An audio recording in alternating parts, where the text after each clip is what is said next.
What's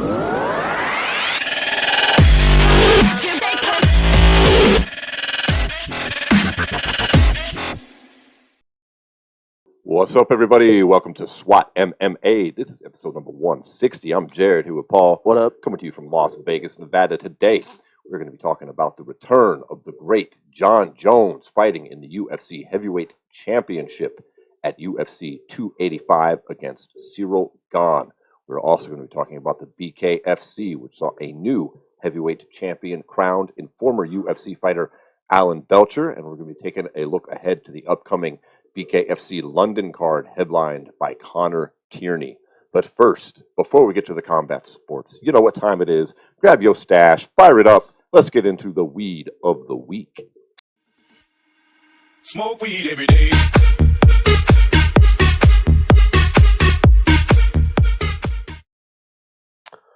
All right. So this week we've got some Uppercut by Mike Tyson.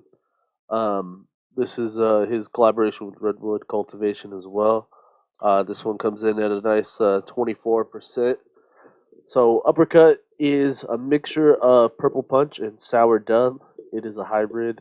It says 65-35 indica to sativa split. This one's pretty good, I think, so far. So Tyson Farms is a California-based company.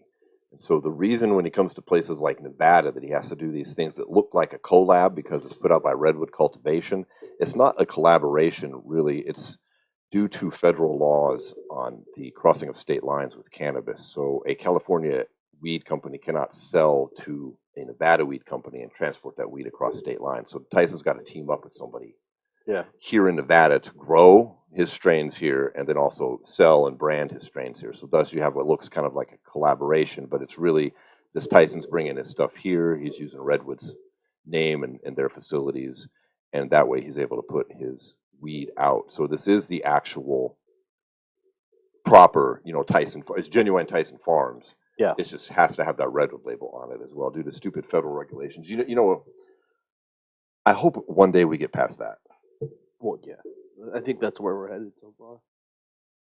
So I had done a review on some weed called, there were these joints called caviar joints, and they sold weed as well. And I did a review on them for our sister channel on YouTube, the LVME.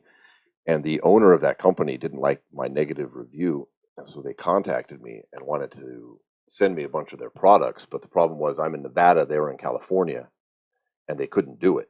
And they couldn't even make it so I could go to their stores and pick it up, because they can't give it away there either. It was just this weird, stupid law, but it's pretty silly, and hopefully it gets past it. But this weed's pretty dope. I like another PAX 3. I'm having a hard time hitting that. So, also do have this weed pen from Green and Gold Supply Company. It's called Chemical Cantaloupes. Pretty good. It's pretty good. It's coming in at a 87% THC, which is pretty nice as well. Got some Strawberry Cough from Provisions and another vape pen. And then we still have some of this pink truffles left over from last week. We're going to be hitting in this bong here as well. Nice. Well, let's dive into it. Keep hitting the mic while I'm hitting this bong. Sorry about that, folks. Let's dive into it. So last weekend we had a BKFC main event between Arnold Adams and Alan Belcher, where we saw Belcher end up getting the KO victory. What were your thoughts? Dude, that was a really crazy fight. It opened up and Arnold Adams was making really great use of his jab. He was kind of bringing it to Belcher quite a bit. In fact, he knocked him down twice in the first round, but then it was crazy because Belcher got back up and then immediately put Adams back down on the canvas in the waning few seconds of round number one. So it was hard to figure what was going to happen.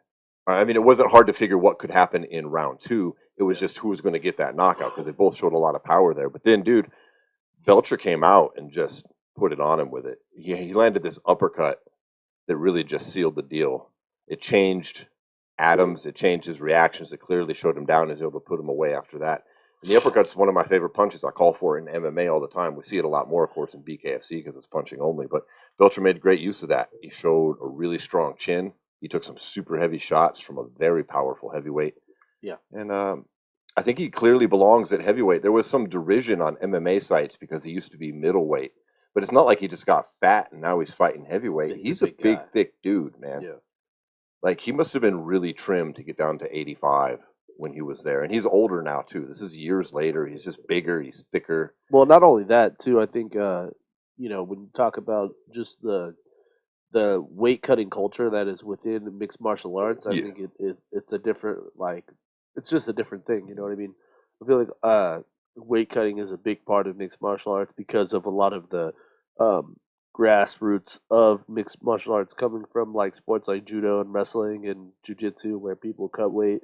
Boxing is one of those sports where I feel like a lot of people don't cut as much weight. Well, there's so many weight classes now. You don't really Yeah. have. There's a weight class every 5 pounds. What do you need? Yeah. You need to cut what you just need to cut to make weight. I mean, it's normally you got a pound or two you got to go fucking make weight with.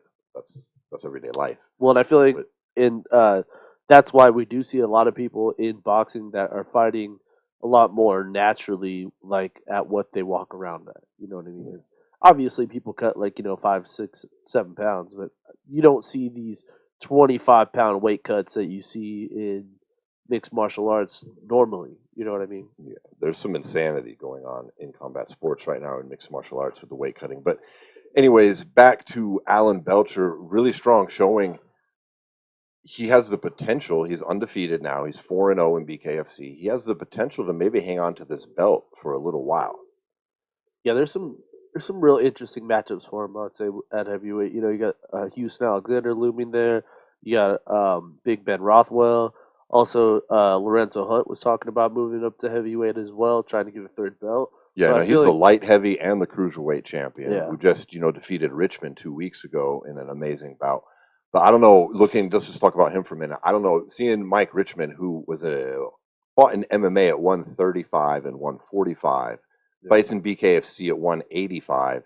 Mhm. If he put Hunt down on the canvas, no Yeah. shade on him, how is he going to take a punch from a guy like Alan Belcher, or even worse, a guy built like, say, Greg Hardy?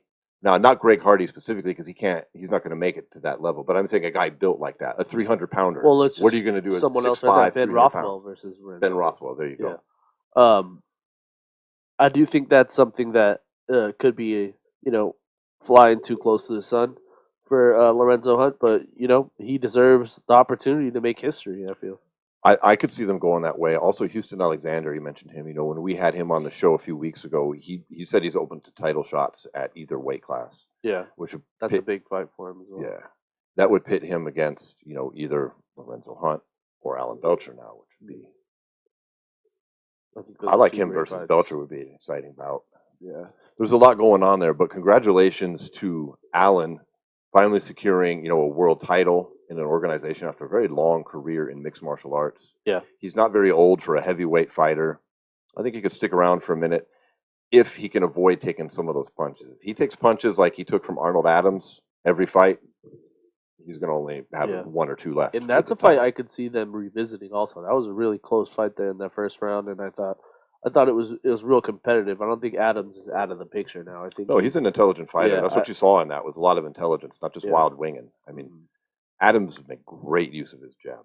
Yeah, so I do think that's something that maybe could be revisited in the future if he, rattles off a couple wins or something like that. So I just feel the heavyweight division's in a good place, and I think Belcher's, he's the champion now, but there's some great matchups for him down the road.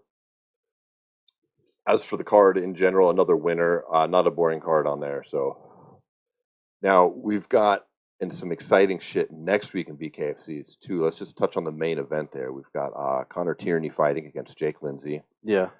This is billed as kind of a number one contenders fight, but I think that's mostly if Connor wins, which he's expected to do. Yeah. He's another one that we've had on the show, and he was talking about fighting for this 165 belt then, and he's almost there now. He's headlining a card in London, which is a big deal. We've been trying to get him back on. It's just he's in London, we're in Vegas. He's in training for this fight. It's very hard to kind of get the time schedules meshed up, but we've all been able to get together. Absolutely. But afterwards, it might be a little bit easier if he wins, as I expect him to here. Yeah, I think this is going to be like a big showcase for Tierney as, someone who deserves a title shot at this 165 weight class. We've got Tierney's no slouch. I mean, not Tierney. Lindsay's no slouch. I mean, he's undefeated. He's 3-0 in BKFC. He's got wins against Eric Thompson, Derek Friendly, and Brandon Gertz. Just at BKFC 31 Denver, which was the Richmond Doolittle card in October of 2022. He's earned this spot. BKFC only does rankings down to 5 right now. Tierney enters this in the number 5 slot, Jake being unranked. Champion is Louis Palomino. Now, Louis is a dual champion. He also holds that lightweight belt, which there's a lot of barking going on in that division for a title as well, with Austin Trout taking out Diego Sanchez, and then Louis Palomino coming into the ring, the cage, whatever, the squared circle. Yeah. It really seemed like they want to make that. So it's hard to say how this all shakes out with a win here for Conor. Yeah, and there's a weird cue kind of what in that division as well, because then you have like Chad Mendez, who's going to fight a couple months after Conor Tierney. So BKFC would love to see Chad Mendez in a title shot. Yeah, he's already ranked number 4 at lightweight. Then you've got, this is kind of the problem when you have these dual champions, though. Yeah, is some of these divisions get a little held up, and there's really nothing you can do about it. Even if he fights every 3 months, it's still only, it's 2 a year for each division. Yeah, and I do think BKFC is one of those, promotions where guys are constantly making a name for themselves and constantly, trying to get up there into title contention. And you're going to have guys who are going to sit on the shelf in some cases because of that. Well, maybe we'll just see what they did here with, Richmond had an interim title. Yeah, but then you kind of run into that weird thing of like, who's the real champion, because you got tons of interim titles. And then, I hate to see him go down that path. Like UFC went way overboard with the interim titles, and I hate for BKFC to do that. And boxing does that a lot too. Like, what was it? 2 years ago, they had to like cancel all the interim titles in boxing because there was just so many that it was just overpopulating boxing. Now Conor already has 1,000 titles. This will be his 3rd fight in BKFC, and we're not going to dive too deep into his history because we've got the interview there that people can go back to. Yeah. But he does have wins over Jeremiah Riggs and then Joe Elmore. And the thing is, in both of those victories, I mean, he's 7-1 in bare knuckle overall. In those 2 victories, everybody talks about Louis Palomino's movement and his ring and fight IQ. Tierney looked on a whole nother level from that. Yeah. I mean, the guy just wasn't getting hit. No. He was slipping punches. Ridiculous. It was really something to see. And if he continues that, which has every indication that he's going to, he could find himself winning that title, holding on to it, and getting at top of those pound-for-pound rankings pretty quick, as well as the divisional rankings too, right? And that's something we've always talked about with the BKFC also, is there's so many different, like, styles that have, like, kind of defined where this sport goes. And I feel like Tierney's kind of, like, in that next level of, like, what to look out for. Yeah, I mean, let's be honest. Neither one of us is thinking that Jake Lindsay. We're not talking like he has a chance of winning here, and it's no disrespect to him, but I just don't think he does. I think Conor Tierney is the future of BKFC and bare knuckle right now. Yeah, I do too. This will just further show that. And whoever's champ when he finally gets that title shot is probably going to get smoked. Yeah, I mean, we'll see. You know what I mean? It's one of those things that we look forward to as fans, and I think the sky's the limit for someone like Conor Tierney. All right, well, let's move off BKFC and let's get into the big fucking fight of this week, which is the return of Jon Jones after 3 years in a whole new weight class, fighting for a vacant title. Since Francis Ngannou is no longer champ in the UFC, Cyril Gane is not the guy we wanted. It's not the guy that makes the most sense. That would have been Stipe Miocic. Jones really wanted that fight too. He's already come out and said that's who he wants next. But let's take Jon Jones and Cyril Gane. Let's just put a fucking pin in that shit for a minute, and let's go down this card a little bit because it's pretty stacked, actually, from top to bottom. Yeah. And we've got one person that I just want to talk about is Cody Garbrandt. He's returning against Kevin Jones. Yeah. This is a big fight for Cody. Bantamweight, so he's no longer fucking with the 125 division, which is smart. I never thought he belonged there anyways. No, me neither. But he's in my opinion, a very severe career crossroads here. Yeah, this is a huge fight for him. This is a make or break moment. He needs to win this fight If he doesn't, I just don't know what else there really is to do for him. Cut him. Yeah, You think which the UFC is sucks. going to hang on to this dude with a loss? I can't see it. I couldn't see it either, no. His But brand has been so damaged, yeah, and every time he goes back for these comebacks, he gets fucked up. I think he has his hands full with Jones. I think Jones is going to win this fight handily. I think he's going to send Garbrandt crashing to the canvas, and that's going to be the end of that for him in the UFC. Maybe he should go try bare knuckle. that's someone who would be really good at bare knuckle, I think. But yeah, um, I don't know. I hope for a Garbrandt win. I mean, I think he's a good, like, you know, any fighter who's ever been champion deserves to go out the way they want to go out, I guess. And I just don't really see that even if he does win here, that like this starts some like career renaissance. I think it's him getting one on the way out. There's an exciting middleweight bout. Derek Brunson is about, in my opinion, to get his ass kicked by Duplessis. Yeah, Duplessis is Rodriguez Duplessis is no joke. very underrated fighter at middleweight. I think his last fight against Till, I thought should have shot him higher up in the rankings at number 10. To be honest, I thought he looked really great. He pretty much just Dude, shut him out. smoked Darren Till. Yeah, completely shut him out. I mean, yeah, that second round was a little bit tougher, but he still survived it all and then ends up tapping Till. And I think Derek Brunson is kind of stuck in this spot for his kind of UFC career at this point. He gets the guy who is the toughest fight, and everyone is saying should be, a title contender because he's just kind of stuck in that number 5 spot. I mean, he's 18-2. He's on a good streak of some solid. I mean, wins over Tavares and Till, and just his last 2 are pretty solid. I mean, Yeah. especially the way he went out and smoked Darren Till. Tavares too. You've got Brunson coming off the loss. Yeah, to Cannonier, and then he had the win over Till as well, and he was on a nice streak before then. But I don't know, when you look at it, it's not that big. It's Holland at middleweight, Shabazian. well, Ian I think Heinz. that's kind of the story of Derek Brunson's career, though. It's the let's go win 5, 6 in a row. You're number 2 or 3 in the world, and you're getting a title eliminator, and you get smoked. Like that's kind of been the story, and I feel like that's kind of what's going to happen here. I mean, I think Duplessis is his time. This is his chance to put a real serious name on his resume, and I think he gets the win here. Yeah, I do too. I think he gets it pretty handily. And he's going to be announced himself as a pretty strong contender at middleweight too, which is in pretty dire need of a contender. I don't know if he can fuck with Israel Adesanya.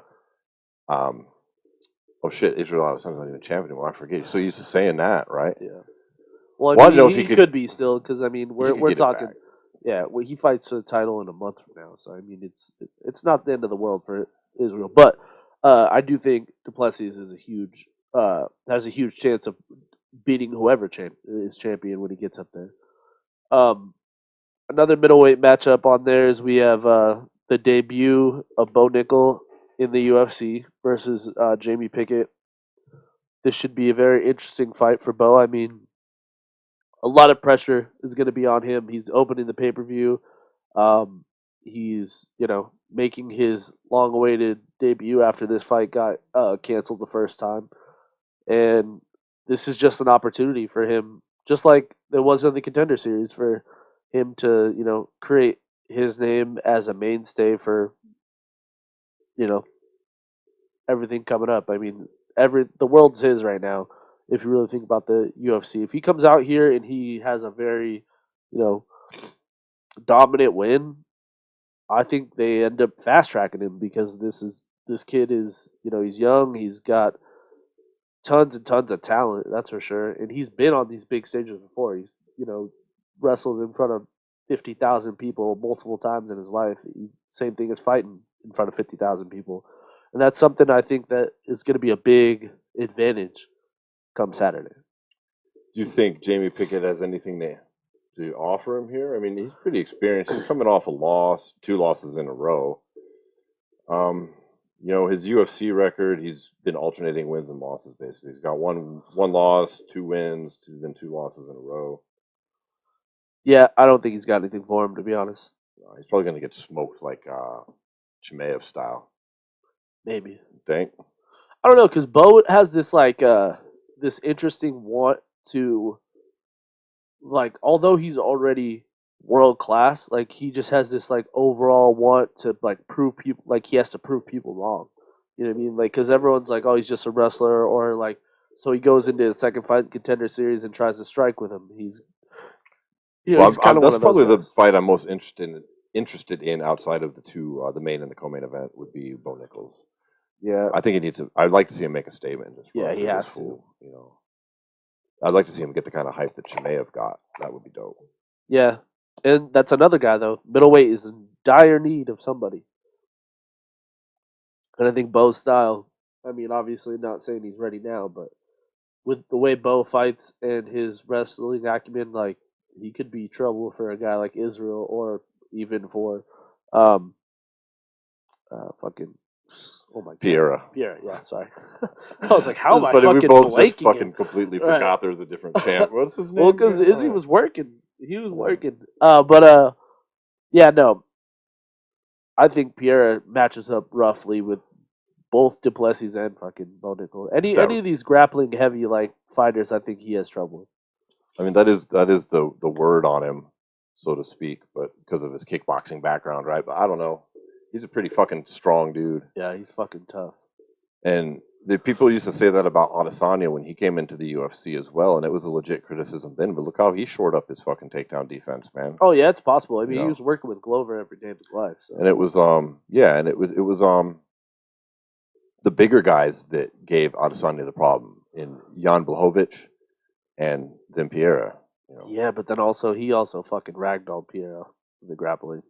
He turned into D1 Izzy all of a sudden and took him down fucking what 3 times, 4 times, that almost was had his back. Like I don't know. yeah, we'll see when we get there. But Bo Nickel, I'm expecting to run through Jamie Pickett. I'm hoping Yeah. pretty fast. Mhm. Um, Another interesting matchup is we got Matthias Gamrot taking on Jalen Turner at lightweight. Turner coming off that quick win over Brad Riddell not too long ago. This is a good fight for him. It's a 7 versus 10 matchup, so even this is kind of that middle of the road. Either one of these guys could shoot themselves up into contention with this fight. I like Turner.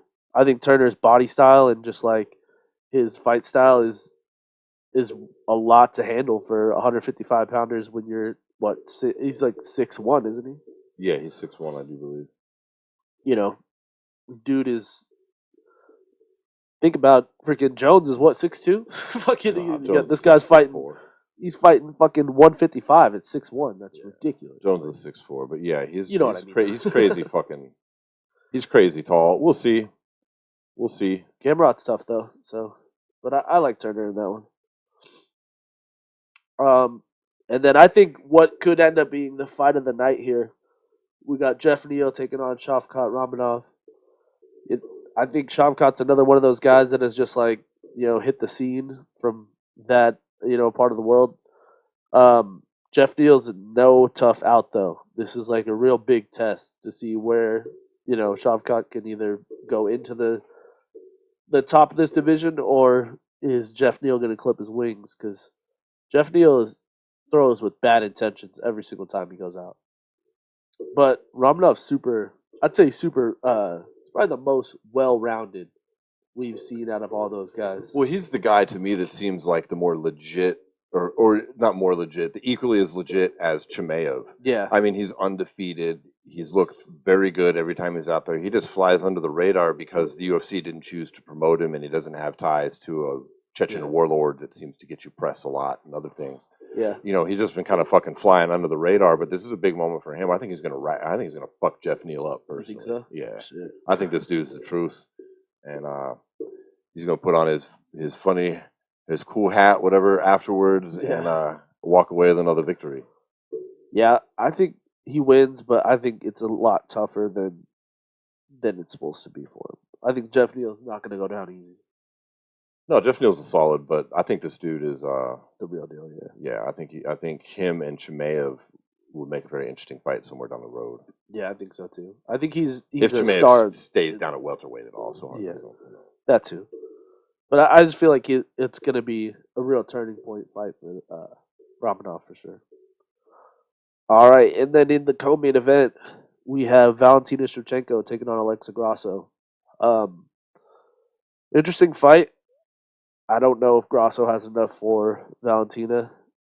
I I don't necessarily subscribe to the same idea that a lot of people do that Shevchenko's on the trending downward, like people have said Dude, recently. You know what I mean? Since her suddenly she last can't fight. grapple. Yeah, which is Are you tough. fucking kidding me?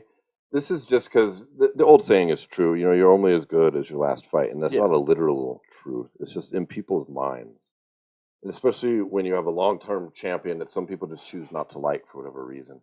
Like for instance, John Jones. People wanted to point to the fucking, his last fight at light heavyweight and be Yeah. like, "See, he sucks. He's washed up. He should have lost to Dominic Reyes." Blah blah blah blah blah. It's I don't buy into this narrative with her. I don't believe that her grappling has any problems with it at all. Yeah. She just doesn't use it a lot of the times. And And I think Talia Santos is just a really good grappler too. Like that was just not. It's not like always. Like that's the thing that people need to realize is the when you're Valentina Shevchenko and you're fighting for the title every single time you go out, you're not fighting people that are just shit. You know what I mean? Like that's like the thing, man. Like people when they see these dominant champions lose a round or like they have a tough fight, but they eke out a win. Like they love to point to the whole like, oh, look at that, they're human, but it's like yeah, because exactly. they're fighting the best of the best of the best every single night. The guys that are trying to become them are the people that they're fighting every single night. So when Valentina Shevchenko has a couple fights where people get up and try to dethrone one of the greatest women's fighters that we've ever seen, that's not a knock on her. That should be a kudos to the person that is the defender, not the defender, but the one who's trying to Champion. take the title. You know what I The mean? contender. It's Yeah, like yeah. yeah. Why is it always on the champion? They're like, oh, she's washed. No, she's not washed. She's just fighting someone who's also one of the best fighters in the world. I mean, they match up size-wise basically exactly the same. The same height, same weight, same reach. Although we do have Orthodox and Grasso versus Southpaw and Shevchenko. I think that might come into play. Grasso's a little bit younger, barely 5 years.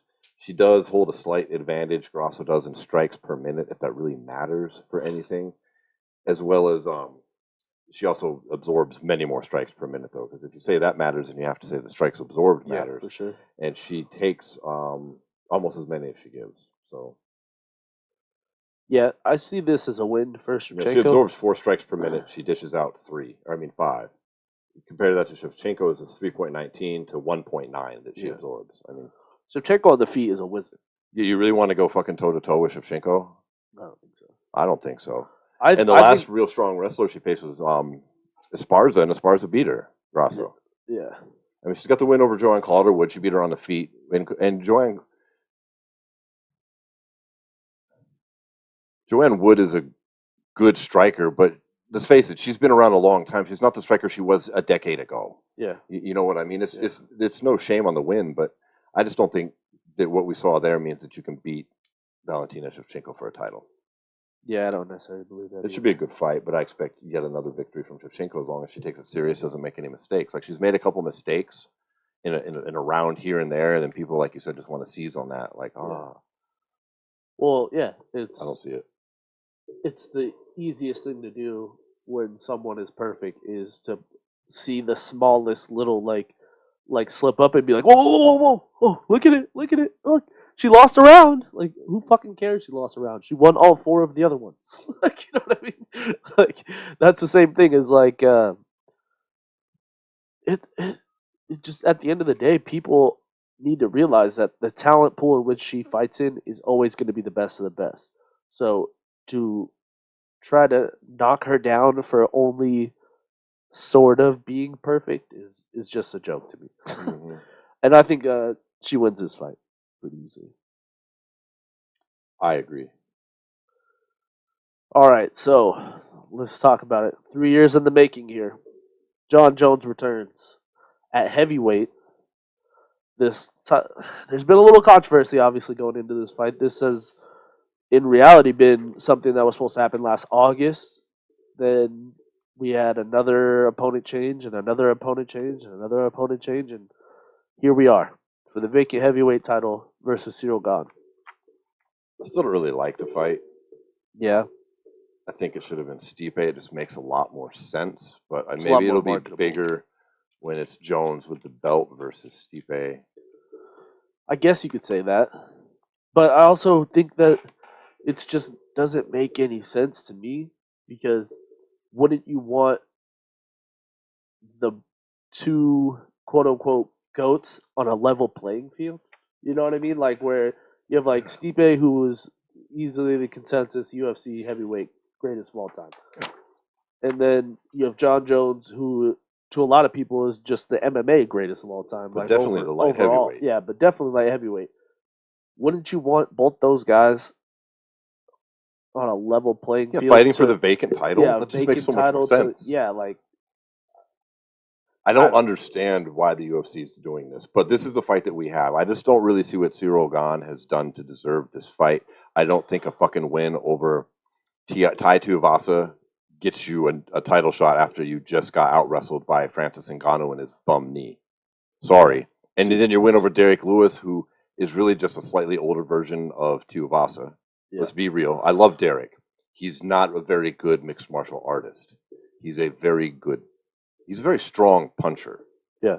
I love the dude. I'm not and trying to shit on him. That one was for a fucking interim title too. But I'm bringing these up for a reason. And then, okay, Volkov.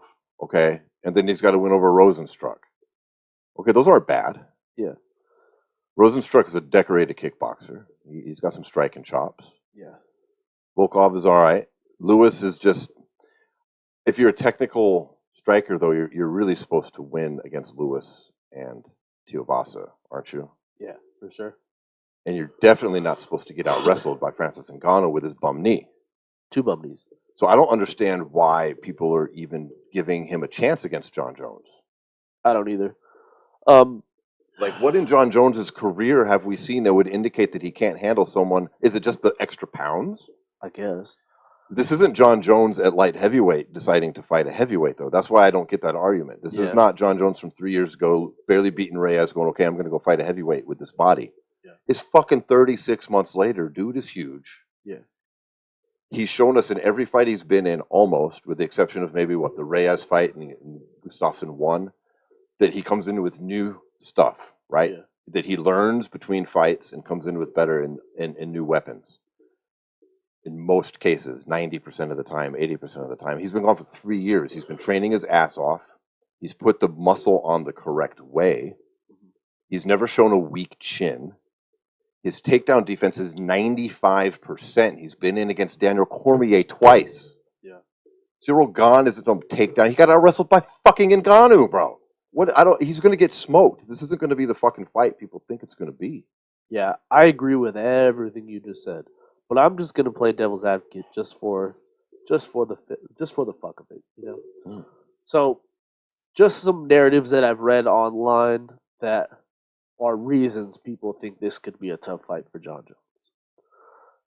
One is John Jones in those 3 years, although he's put on a lot of size, but he's gone through a lot of turmoil when you talk about his career as a whole. You know, we're talking about he loses his camp, starts kind of doing all his stuff on his own.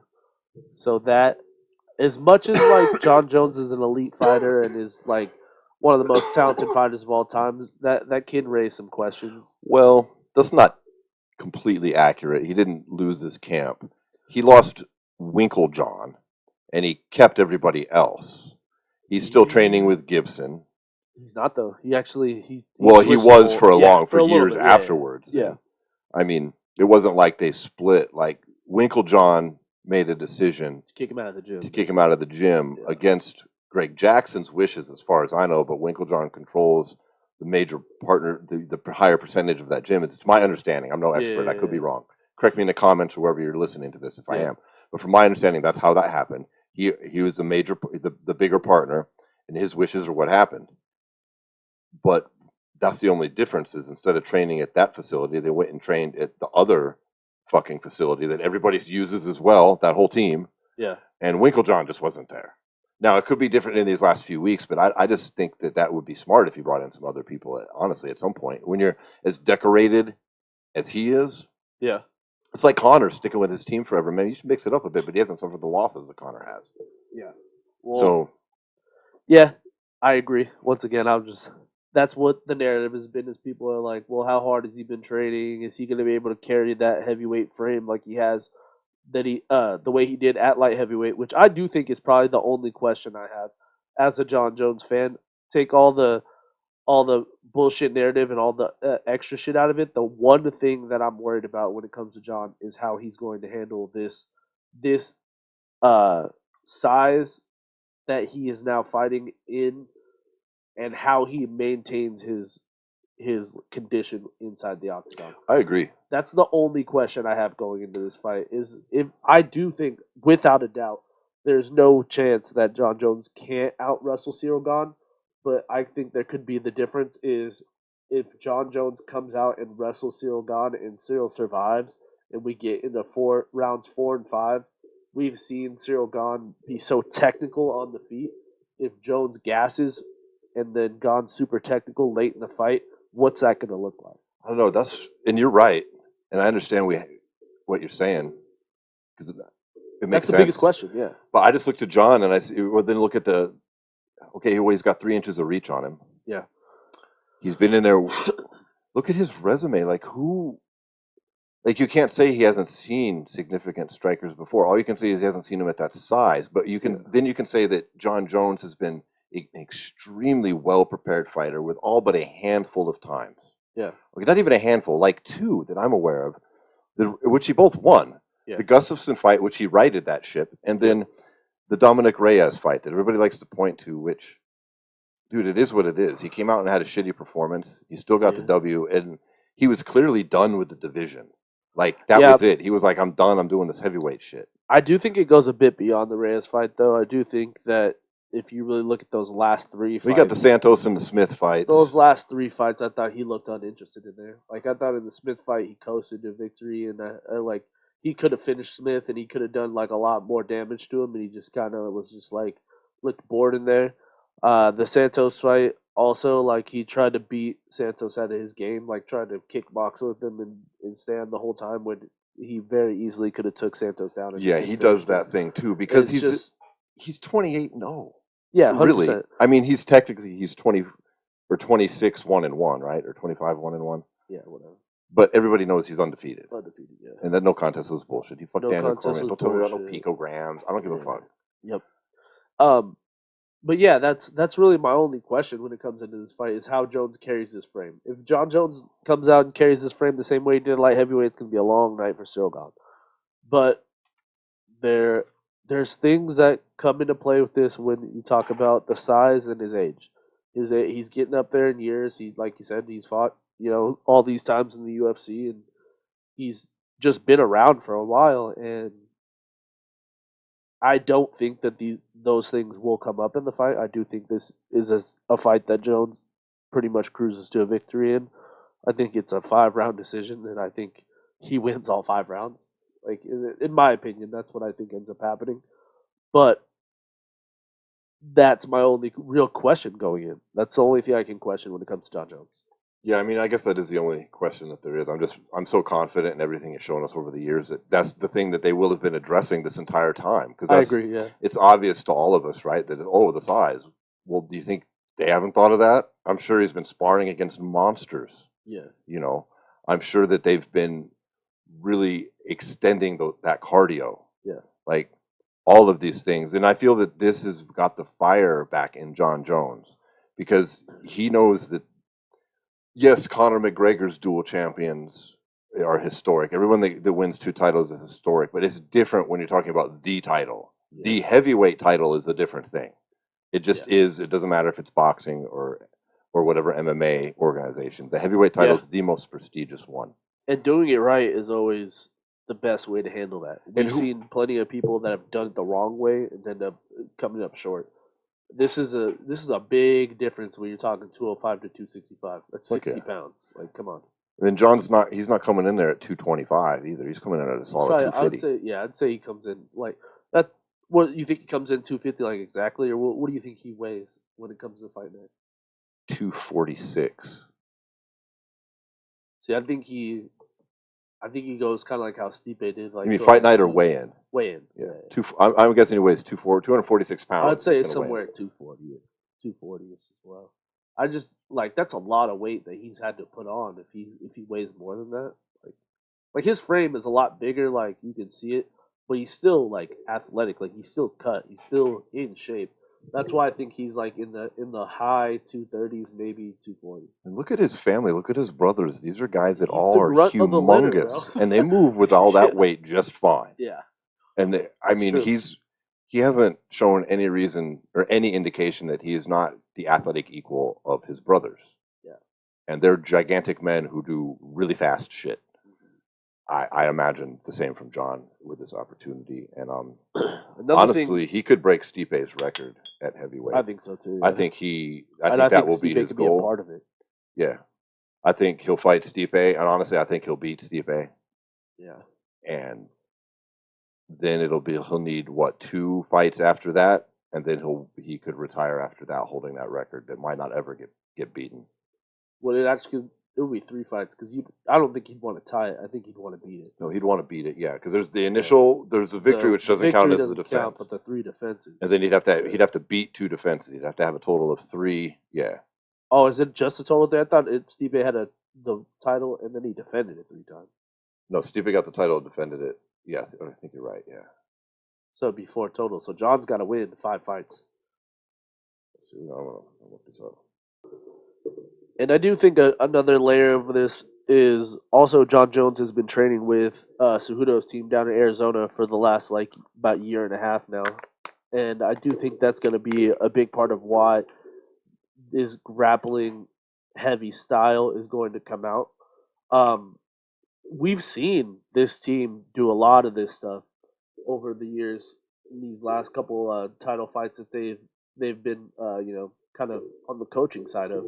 Yeah. We've seen Cejudo and his older brother and like that whole team kind of take a lot of these big name fighters under their wing and be real successful. You know, like Pitbull over in Bellator has been undefeated since he's not undefeated. Sorry, he has a 1 loss, but yeah, no, I get what you're saying. He's had major improvements. Now we also have seen, just tons and tons of guys go over there, get some time in. Even Demetrius Johnson. Right now, to think that Demetrius Johnson and John Jones are training in the same gym at the same time is fucking ridiculous. Like, it is. The level of guys that they have in there right now is it's just kind of like how Jackson Winklejohn was. You know, it's a factory of guys who are the best of the best with the best training methods all in one place. And I do think that's going to make John continue his greatness.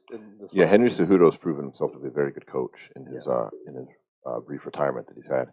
And I think that John Jones is a sponge that really picks up on that type of thing, especially when he's motivated, which I think he definitely is. So I expect a clear-cut John Jones victory. I wouldn't go so far as a knockout. I'm predicting a 5-round dominance.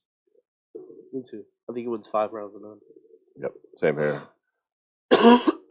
And then I think he's going to get on the mic and call out Stipe and start trying to force the UFC's hand into that fight because he knows that's a legacy fight.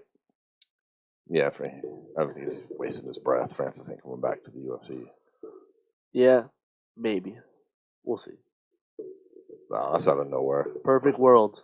Well, because Francis does matter in this fight, man. Like, I think it's something we kind of haven't talked about going into this. I thought the fight of all fights was John versus Francis. Like, if you look at what Francis did to get back to the top and how he, had his crowning moment and also got the Stipe fight back, and him versus Jones would have been the 2 best heavyweights in the world. Yeah, that would have been dope. I agree. I just feel like we have one of the best heavyweights in the world just not there, and it kind of sucks. I agree with that. Yeah. You know what I mean? No matter it's undoubtedly the UFC's fault. I just think it'll be a cold day in hell before Francis Ngannou resigns to the UFC. Yeah, that's true. I agree with that part. I'm just saying, unfortunately, as a fan, that would be dope. But anyways, John Jones and new. No surprises I'd there. say and still. Hey, you're Mr. Lineal Belts. Francis Ngannou is just going to be lineal champion of the UFC forever. It is unfortunate. Well, I think that wraps the show up for today. Yeah, thanks to our sponsor, Binoid. You can get some great deals on Binoid CBD and Delta 9 and Delta 8 THC products if you head over to our website and click the Cool Stuff button. You can also find some good deals on UFC shirts and apparel from the UFC store by using our links there as well. Yep, you can also find those links in the description. Then you can head over there to SWATMA.com, click the gear button, and buy a t-shirt, support the podcast. Then head over to Instagram and follow us at SWAT MMA Podcast. Thanks, everybody. Peace.